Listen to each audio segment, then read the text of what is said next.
On the outskirts of downtown Punta Gorda, just a few minutes from the Peace River, a pivotal piece of history sits at the corner of MLK and Virginia. Mother said this, she said, you cannot tell Punta Gorda history unless you tell all of the history, and that would have to include the colored population. Martha Arboretta is fourth-generation Punta Gorda. I lived this. Her son, Jaha Cummings, fifth. There's a legacy to maintain. Together, they're on the board for the Blanchard House, a museum of African-American history and culture of Charlotte County, a place created by her mom, Bernice Andrews Russell.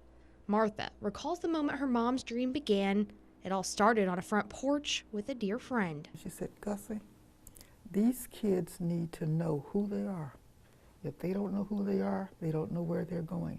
And by what my mother meant was know who they are, know your local history, know your ancestors, know what they did, know what they created. Russell was able to purchase the Blanchard home after prominent businessman Joseph Blanchard and his wife died.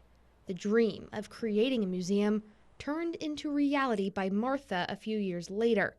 Prominent members of local history for all to see, for all to learn about. 4 colored men were part of they were 34 to incorporate the city of Punta Gorda. That was not happening anywhere else.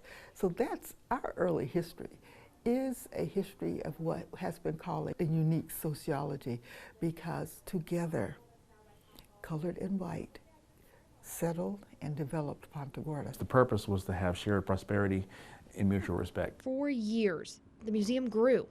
Punta Gorda, a star on the map for local Black history, even inspiring a mural down the street at the city's original education hub. It's so clear your passion behind all of this. Where does that drive and that passion for our local history come from for you?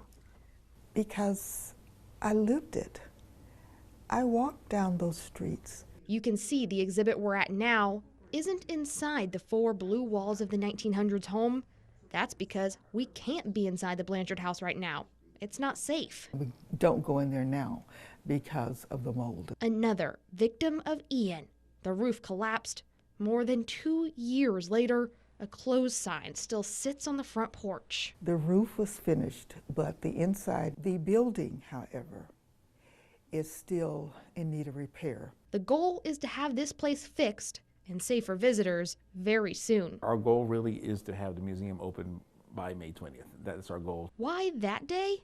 Not only is it Emancipation Day in Florida, May 20th is the day in 2004 the Blanchard House opened for the very first time. The hope is 20 years later, these doors will reopen and be home once again to the people and the stories meant to inspire future generations. Until then, Beretta says the work won't stop. Our doors are closed, but we are not closed. We are an educational institution.